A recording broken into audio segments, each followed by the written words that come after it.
Dengan cekatan, kurogoh plastik berisi garam.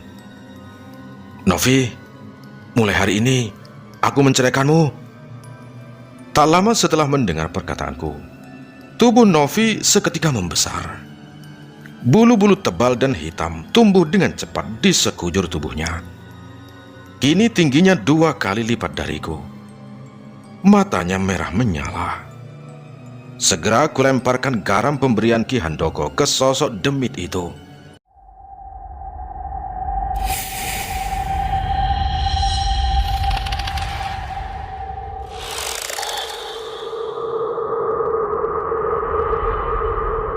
Kabar horor.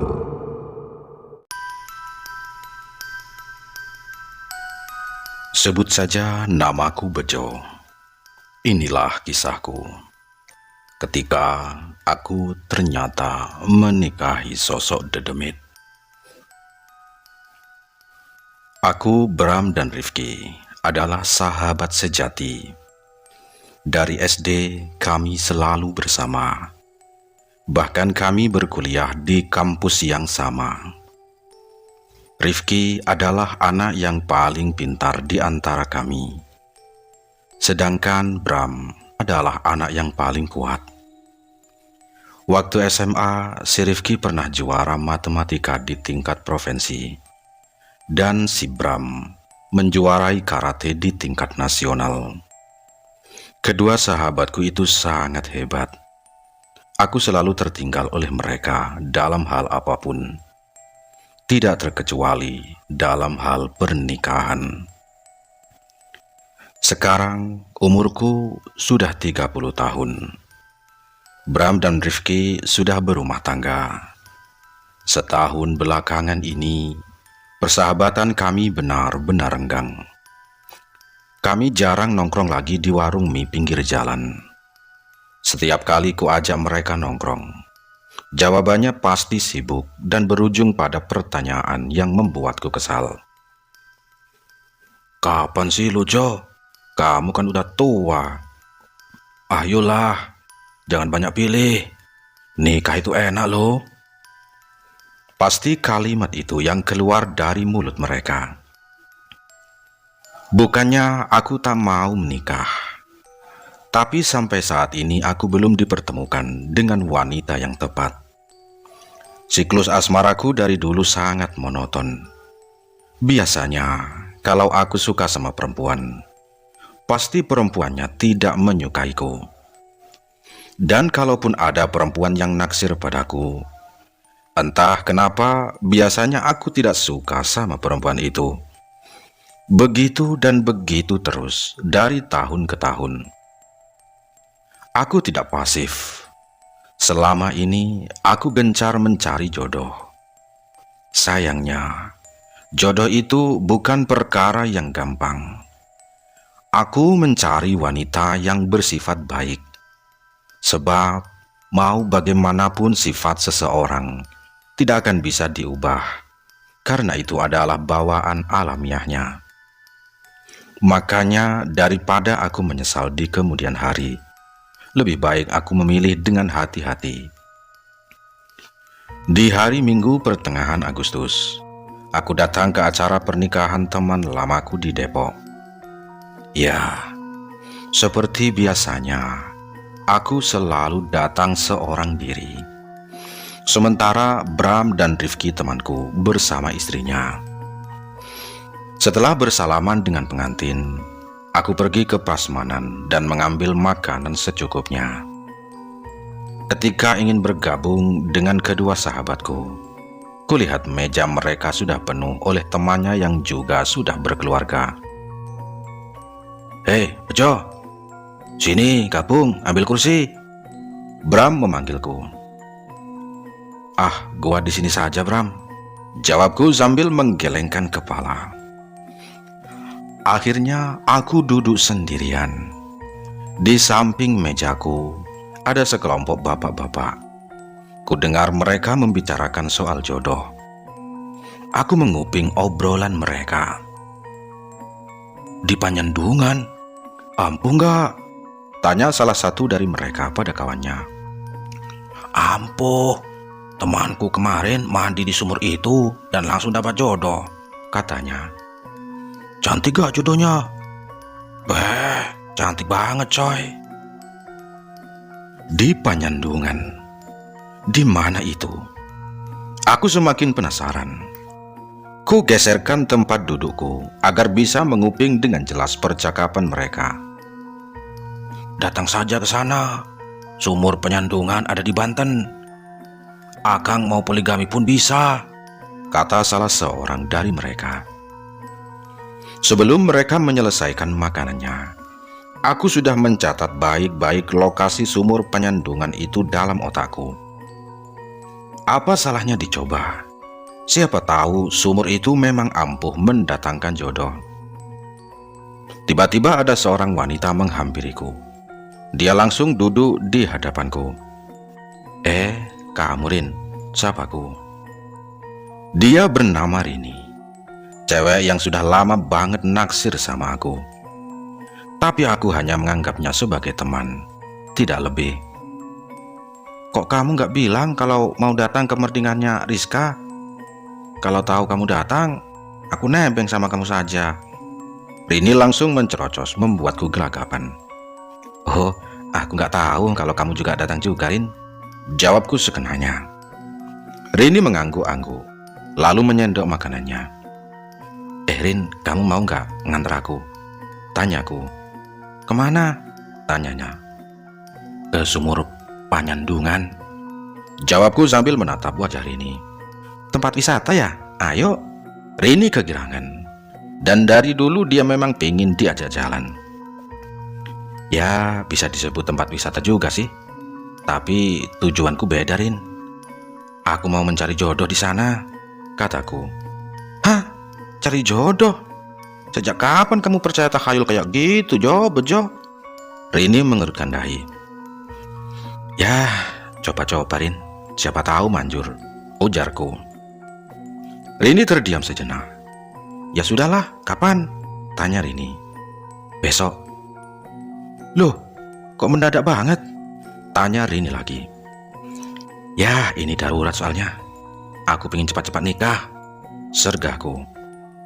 Rini sempat sedang mempertimbangkan ajakanku. Ya sudah, jemput aja besok di rumah, kata Rini singkat. Aku tahu dia sebenarnya sangat kecewa. Rini dan Bejo duduk bareng. Tiba-tiba Bram menggoda kami dari meja seberang. Kawin dong, ayo kawin, tambah si Rifki. Hus, kamu kira kami ayam yang disuruh kawin? Jawabku. Mereka malah tertawa.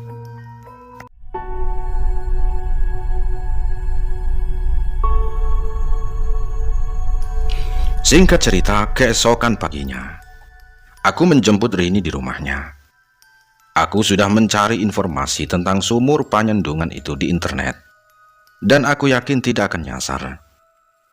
Kami berangkat naik kereta.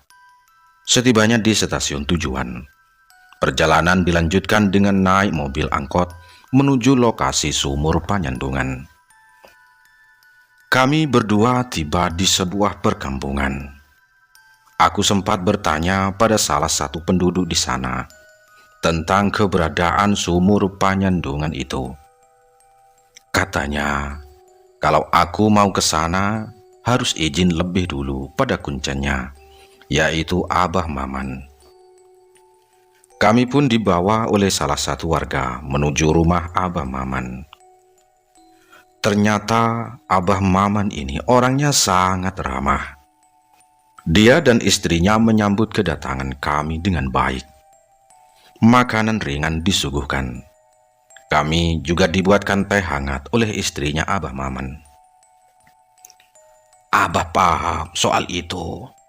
Jodoh memang kadang susah, kadang gampang. Banyak orang yang datang ke sumur ini untuk minta didekatkan dengan jodohnya. Tapi ingat, tidak semuanya manjur. Ada yang gagal juga.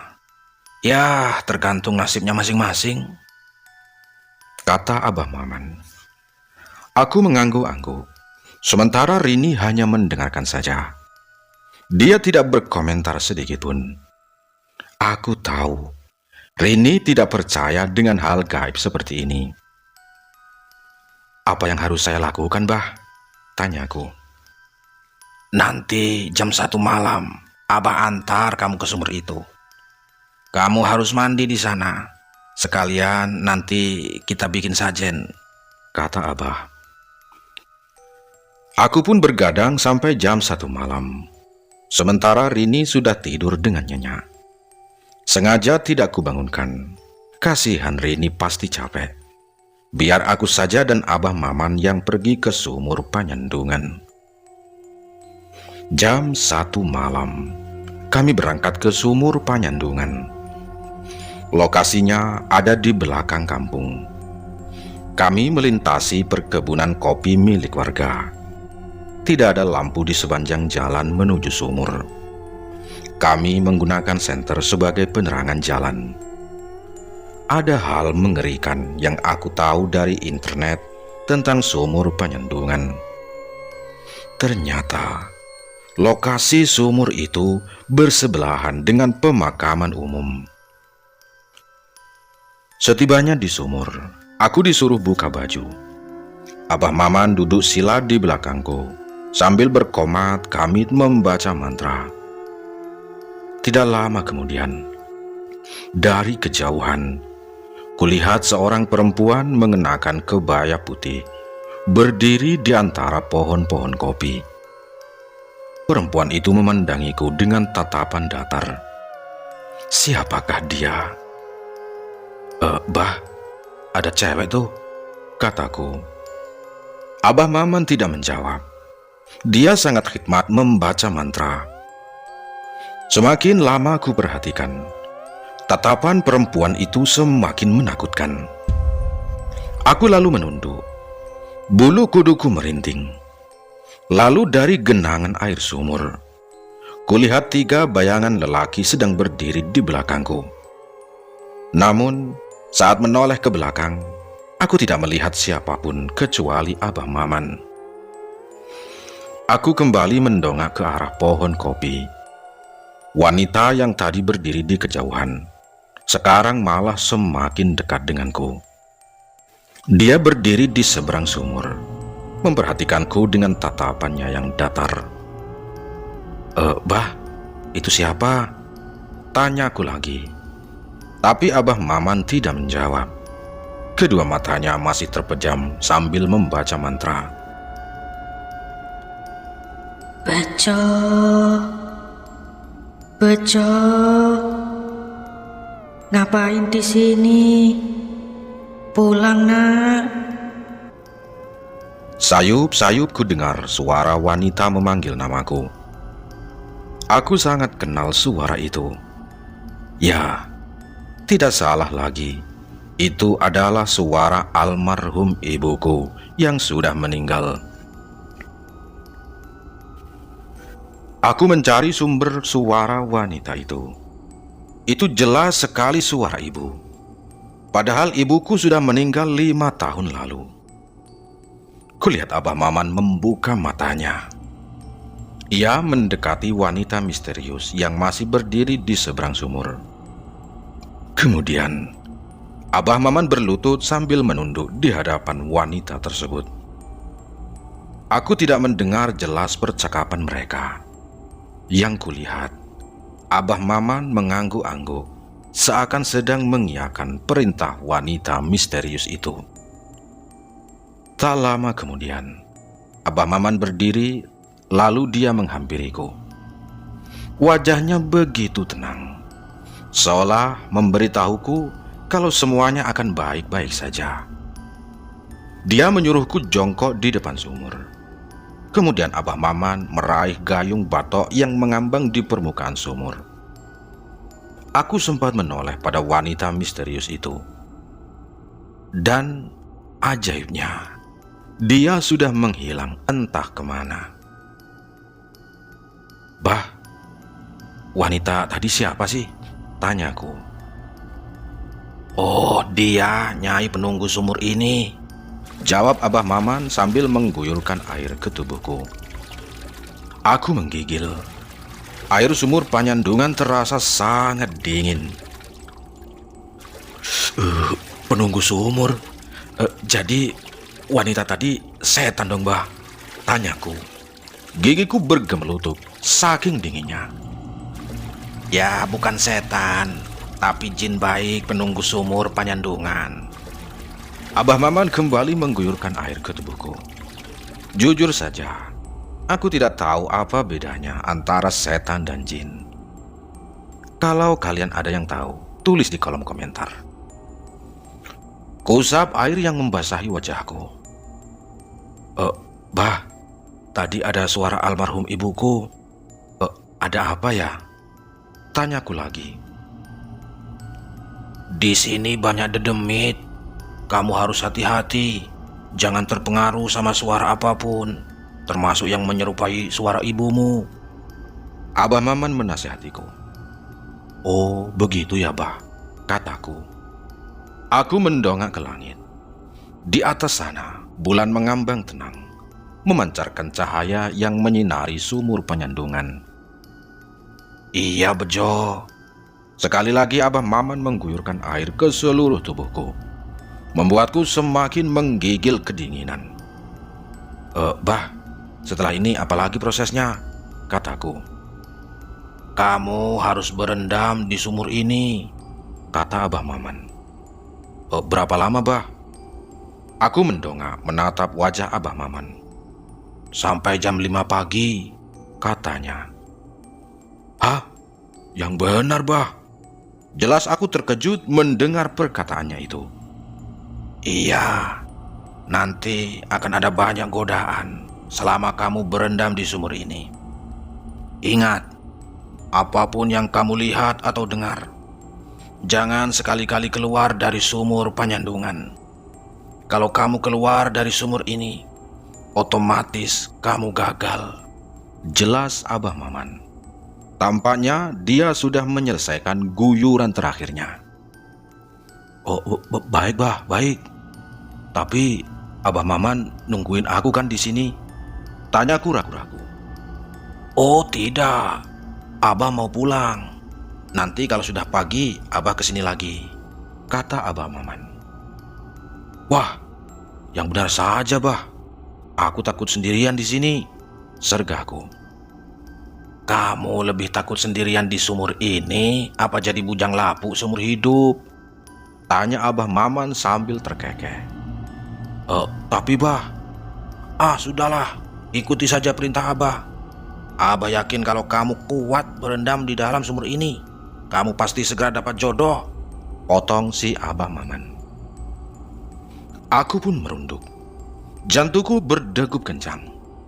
Aku tahu kalau sumur ini angker dan aku akan berendam sendirian di sini. Tapi tetap pakai senter kan, Bah? Tanyaku lagi. Ku peluk tubuhku sendiri yang menggigil kedinginan. Saat ini aku hanya mengenakan celana kolor yang sudah basah kuyup. Iya, nanti Abah tinggalin 1 senter di sini, katanya. Tidak lama kemudian, aku disuruh masuk ke dalam sumur itu. Ternyata kedalaman sumur Panyandungan hanya sedadaku.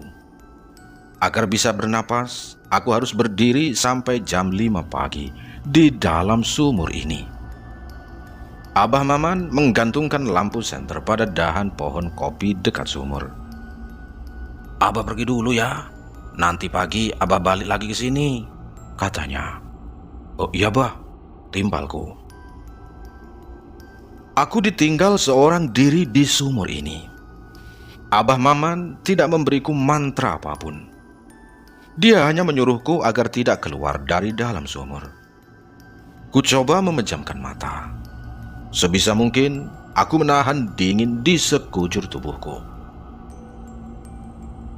Bejo, tiba-tiba terdengar suara lirik seorang wanita di hadapanku. Saat ku buka mata, ternyata ada Rini yang juga berendam di dalam sumur. Dia menatapku sambil tersenyum. Duh, Rini, ngapain di sini? Aku terheran-heran melihat Rini ada di hadapanku. Bejo, tolong aku. Tolong, kenapa? Aku melangkah mendekatinya. Di belakang kamu, Bejo. Wajah Rini ketakutan. Dia seperti melihat sesuatu yang mengerikan. Dengan perlahan dan ragu-ragu, aku menoleh ke belakang. Tapi anehnya, tidak ada apa-apa di belakangku. Hanya ada senter yang menggantung di dahan pohon kopi. Gak ada apa-apa kok. Astaga! Saat aku kembali membalikkan badan, kulihat wajah Rini rata semua. Yang terlihat hanya permukaan kulit. Aku menahan diri untuk tidak keluar dari dalam sumur itu. Kupejamkan mata. Tubuhku bergetar kedinginan. Lalu terdengar suara gemericik air, seperti ada yang sedang mendekat ke arahku. Bejo. Sebuah tangan yang terasa kasar dan berbulu meraba wajahku. Aku tidak berani untuk membuka mata, karena sosok di hadapanku pasti sangat mengerikan. Tolong jangan ganggu aku, kataku sambil menggigil. Di dalam air juga ada sebuah tangan yang meraba kakiku. Kurasakan kukunya yang panjang merayap di atas kulitku. Selama berendam di sumur itu, aku terus diganggu makhluk gaib. Kadang ada yang meniup kupingku. Ada suara teman-temanku yang seakan sedang mengobrol di pinggir sumur. Dan yang tidak kalah mengerikan adalah aku mendengar kembali suara almarhum ibu yang menyuruhku untuk pulang. Untungnya, tekadku sangat kuat. Sampai pagi tiba, aku berhasil berdiam diri di dalam sumur itu. Abah Maman pun datang. Dia menyuruhku untuk keluar dari dalam sumur. Sambil tersenyum, dia memberiku sebuah handuk. Selamat Bejo, kamu berhasil. Abah yakin jodohmu akan segera datang, ujar Abah Maman sambil menepuk pundakku.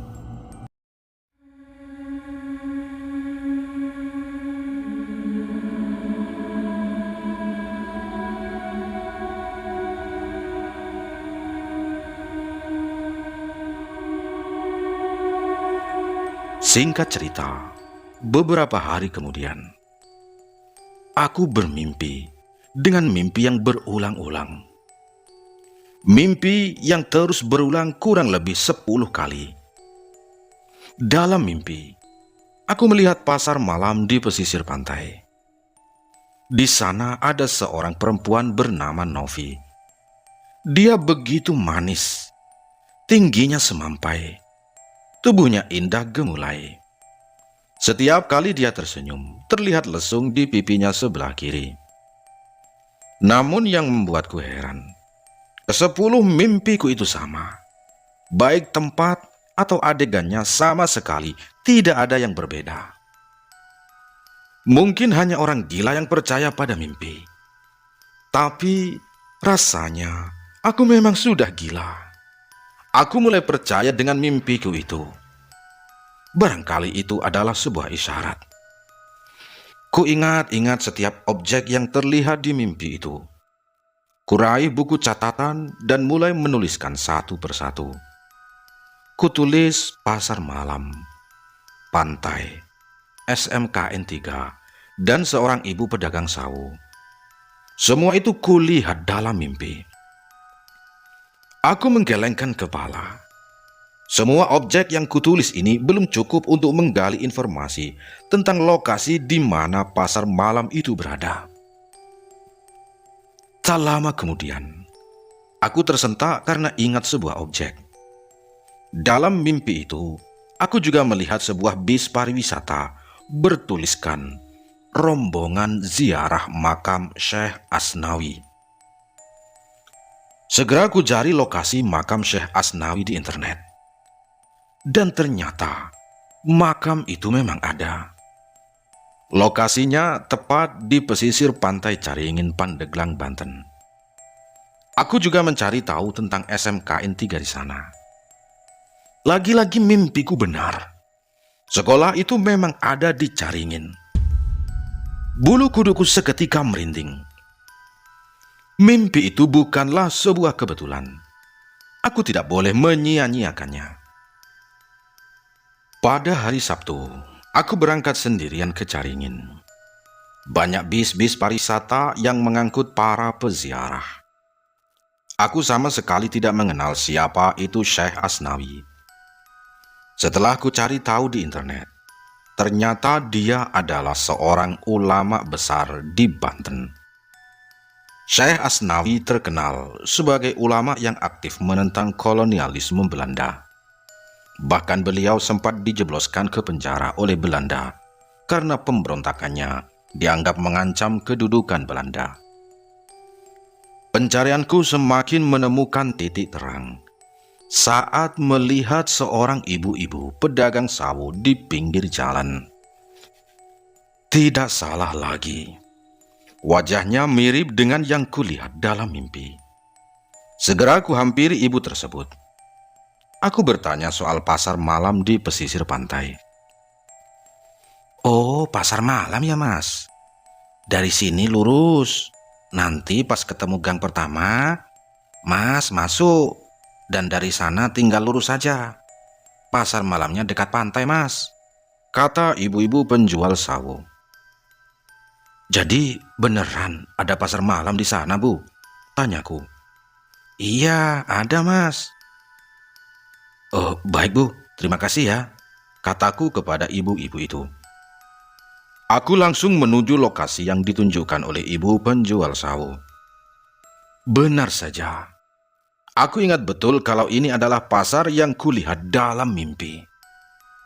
Aku harus menunggu sampai pasar ini ramai pengunjung. Selepas maghrib, pengunjung mulai berdatangan. Para pedagang sibuk menjajakan dagangan mereka. Namun, aku tidak tahu apa yang harus kulakukan di sana. Untuk beberapa saat, aku hanya nongkrong di tukang bakso sambil memperhatikan lalu lalang pengunjung.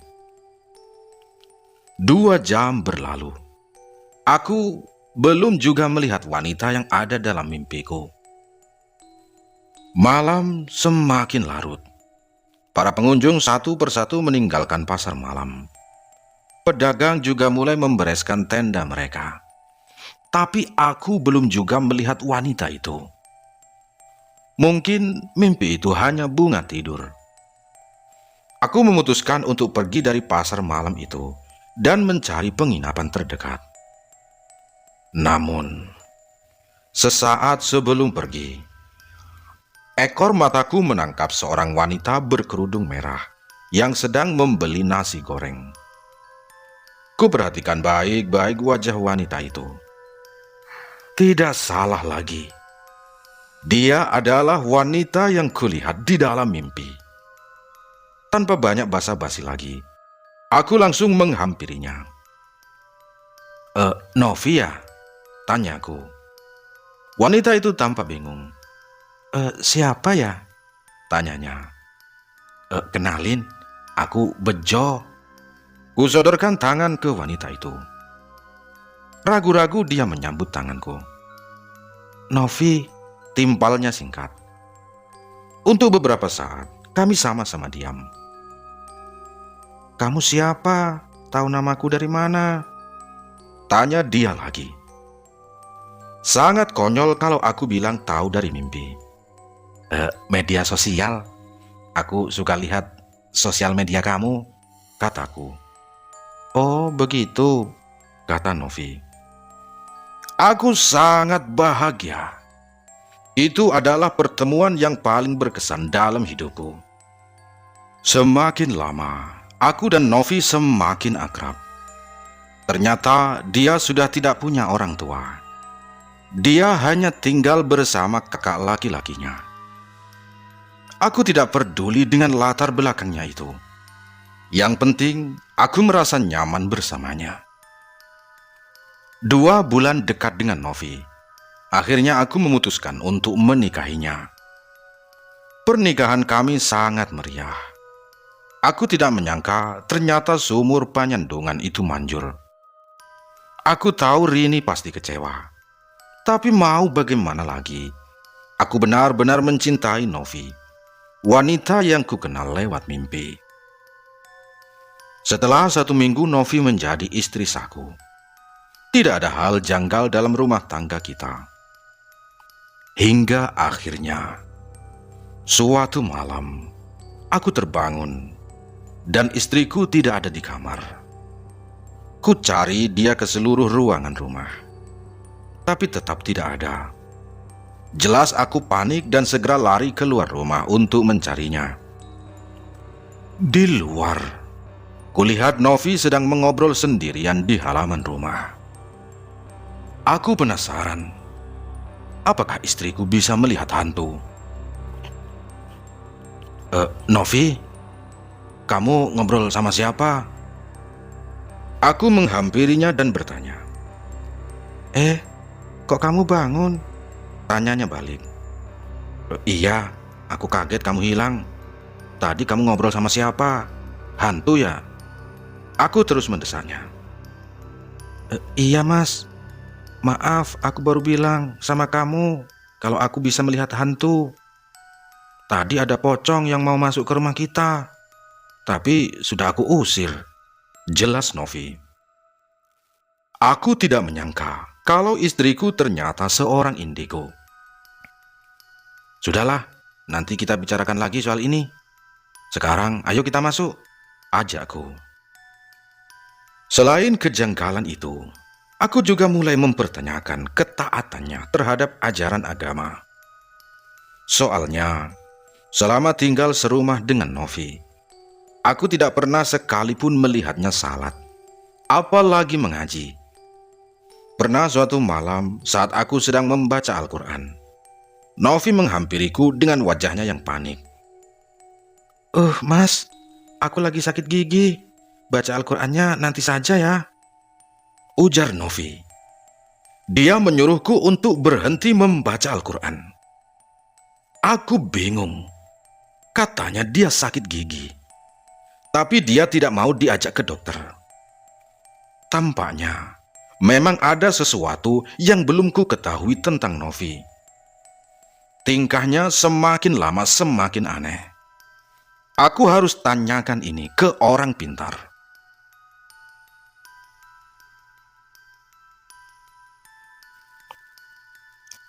Aku bekerja sebagai freelancer di bidang desain grafis. Pekerjaan ini membuatku lebih banyak waktu untuk mengawasi tingkah Novi di rumah. Pagi ini, Novi sedang masak di dapur, sedangkan aku sibuk mengerjakan pesanan klienku. Tak lama berselang, istriku seperti mengobrol dengan seseorang di dapur. Sesekali ku dengar ia tertawa. Istriku seperti sedang mengobrol dengan teman akrabnya. Novi, kamu kenapa sih? Aku gak suka dengar kamu ngobrol sendirian kayak gitu, kataku. Maaf mas. Novi menunduk. Kamu ngobrol sama siapa? Hantu? Tanyaku lagi.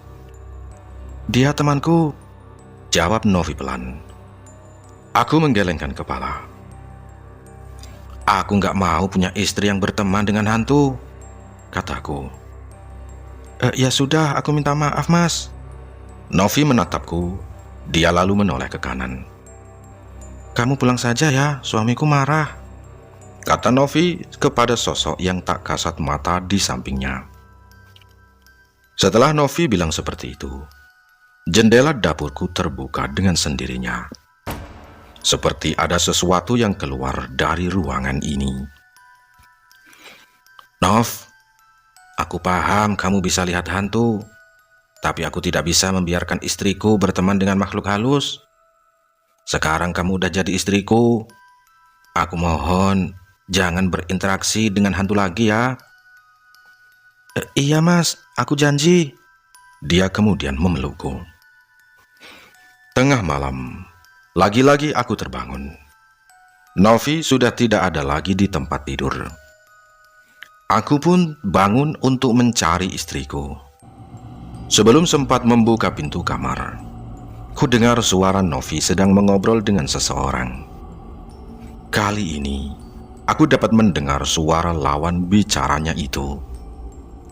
Kubuka sedikit pintu kamar, lalu mengintip Novi dari celah pintu.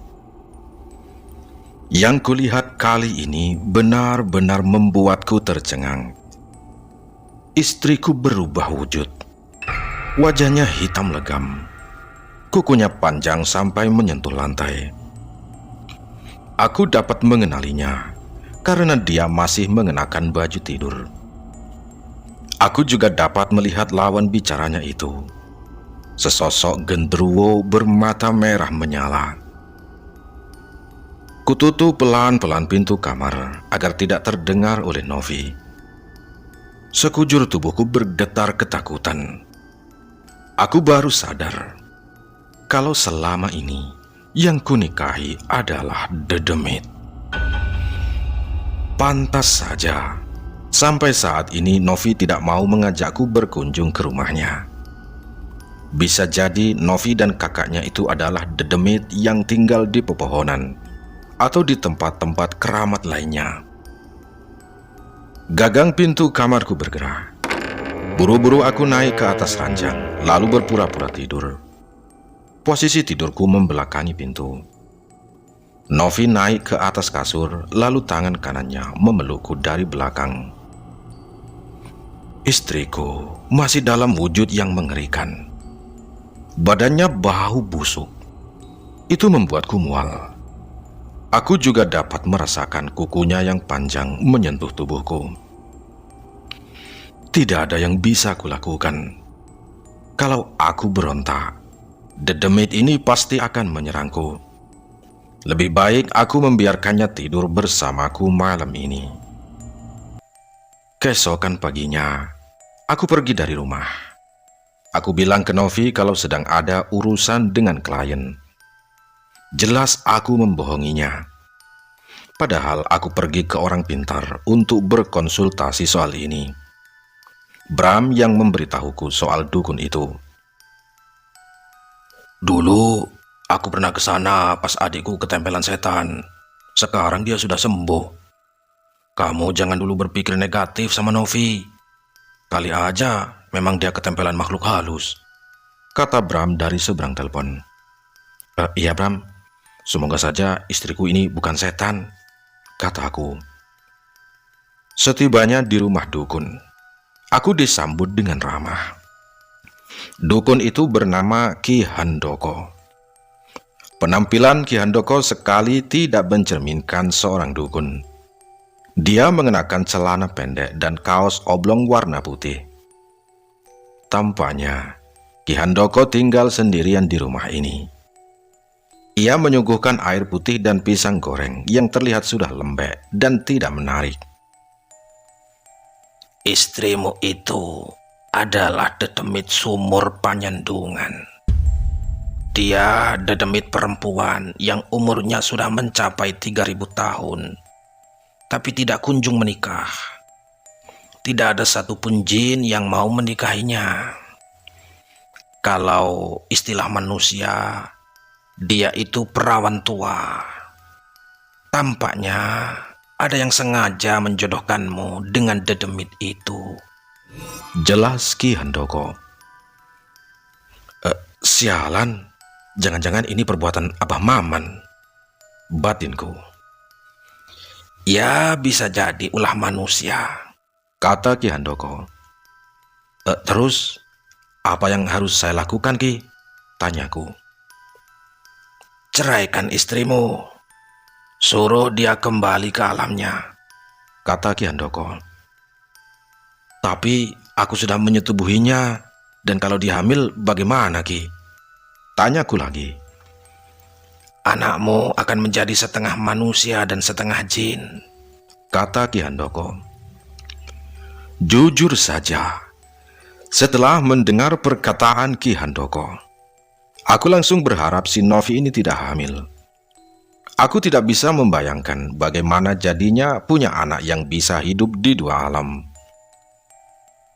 Nanti setelah kau ceraikan istrimu, taburkan garam ini di sekeliling rumahmu. biar dia tidak berani datang kembali ke rumah. Ki Handoko menyodorkan sebuah plastik hitam yang berisi garam. Baik, Ki, kataku. Setelah menerima garam itu, aku langsung pamit pulang. Aku tidak sabar ingin segera menceraikan Novi. Tidak dapat dipungkiri, aku memang masih mencintainya sebagai sosok Novi yang manis.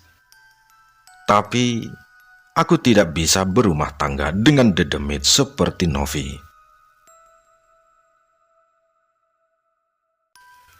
Setibanya di rumah, kudapati Novi sedang menangis di kamar. Mungkin saja dia sudah tahu kalau aku akan menceraikannya. Dia duduk memeluk dengkulnya sambil tertunduk. Perlahan aku mendekatinya. Mau bagaimanapun, Novi adalah demit yang harus tetap kuwaspadai. "Nov," kataku. "Kamu jahat, Mas," kata Novi sambil menangis. "Maafkan aku, Nov," kataku. Novi menoleh padaku. Tampaklah wajahnya yang hitam legam. Dia juga bertaring. Bahkan air liurnya menetes dari mulutnya. Jangan mendekat, jangan mendekat." Aku mundur beberapa langkah. Novi terus menangis sambil melangkah mendekatiku. Dengan cekatan, kurogoh plastik berisi garam. "Novi, mulai hari ini aku menceraikanmu." Tak lama setelah mendengar perkataanku, tubuh Novi seketika membesar. Bulu-bulu tebal dan hitam tumbuh dengan cepat di sekujur tubuhnya. Kini tingginya 2 kali lipat dariku. Matanya merah menyala. Segera kulemparkan garam pemberian Ki Handoko ke sosok demit itu. Bias! Seketika Novi berteriak kesakitan, lalu menghilang begitu saja.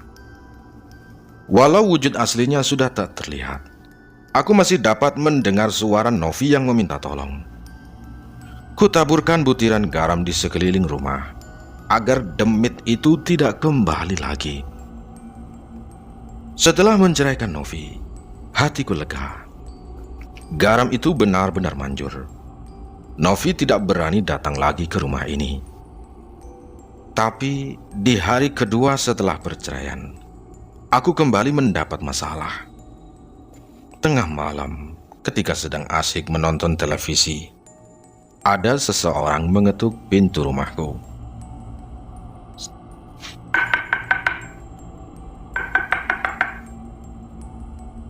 "Siapa sih malam-malam gini yang bertamu?" gerutuku seorang diri. Jelas saja aku kesal. Aku terkejut saat mendapati seorang bayi di depan pintu rumahku. Bayi itu diletakkan di dalam kardus. Tangannya bergerak-gerak menandakan kalau bayi itu masih hidup. Aku bingung. Ini bayi siapa dan dari mana datangnya? "Mas, bayi-bayi kita sudah lahir," teriak Novi dari kejauhan. Dia berdiri di luar gerbang rumah. "Oh, bayi-bayi?" Aku mengerutkan dahi. Tak lama kemudian, di sekeliling Novi ada banyak bayi yang melayang. Jumlahnya banyak sekali. Mungkin 100, atau mungkin saja lebih dari itu. "Aku melahirkan 301 bayi, Mas. Dan hanya 1 yang berwujud manusia. Aku titip 1 anak ini ke kamu, Mas, ya. Tolong jaga dengan baik." Novi tersenyum lagi. Dia kemudian pergi begitu saja. Aku tidak menyangka bakal punya anak sebanyak itu. Dan sekarang mau kuapakan anakku ini? Mana bisa aku mengurus bayi sendirian? Oh iya, aku tidak perlu mengurusnya. Nanti biar babysitter yang mengurus bayi ini. Kubawa bayi dalam kardus itu masuk ke dalam rumah, lalu kuletakkan di atas tempat tidur. Bayi itu bertelanjang badan, tapi dalam keadaan bersih. Ternyata dia perempuan. Aku harus segera menamainya. Kira-kira nama yang cocok apa ya? Aku menamai Claudia. Ya, ku namai dia Claudia. Biar agak modern dan tidak seperti namaku yang kurang bagus. Biar nanti anakku punya nama yang paling keren di antara teman-temannya. Singkat cerita, anakku tumbuh dengan sehat. Aku tidak jadi membayar babysitter. Aku sendiri yang mengurusnya. Biar kelak dia bisa akrab denganku. Novi kadang datang ke kamarku untuk menjenguk anaknya. Aku sering melihat ayunan Claudia bergerak sendiri. Tidak jarang popoknya sudah ada yang ganti, padahal aku sama sekali belum menggantinya. Novi, istriku yang telah aku ceraikan, yang ternyata dedemit itu, selalu ada di rumah ini. Mungkin efek garam itu sudah hilang. Aku sengaja membiarkan Novi sesekali menjenguk anaknya, asal tidak menggangguku saja. Walau aku tahu Novi sering mengunjungi Claudia, tapi Novi tidak mau menampakkan diri di hadapanku. Berbeda dengan anak-anakku di alam gaib. Aku melihat mereka melalui CCTV. Sebanyak 300-an anakku sering nongol di jendela kalau aku lagi tidur. Mereka lucu-lucu dan menggemaskan. Singkat cerita, saat Claudia menginjak usia 6 tahun, aku pindah rumah ke pusat kota agar anakku bisa bersekolah di SDN favorit. Lebih dari itu, rumah ini juga menyimpan terlalu banyak kenangan bagiku. Aku harap Novi tidak mengikuti kami. Kalau Claudia sering berinteraksi dengan ibunya, aku takut dia jadi indigo. Semua barang sudah dikeluarkan dari rumah. Claudia mendekatiku. Dia memeluk boneka panda kesayangannya. Sesaat aku memperhatikan rumah itu, bayangan-bayangan tentang Novi kembali melintas di benakku. Aku melangkah masuk ke dalam rumah. Kurogoh spidol dari dalam saku celana, lalu kutulis sebuah pesan untuk Novi di dinding.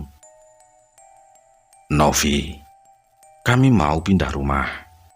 Aku harap kamu tidak mengikuti kami. Biarkan Claudia tumbuh dewasa menjadi manusia seutuhnya. Aku juga titip 300 anakku padamu. Jaga mereka baik-baik ya sayang. Aku sayang kamu, Novi. Itulah tulisan yang ada di dinding rumah pertamaku. Selesai. Demikian cerita ini para sobat Kahor. Bagaimana ceritanya? Tulis di kolom komentar. Salam dari Bang Fawa. Wassalam.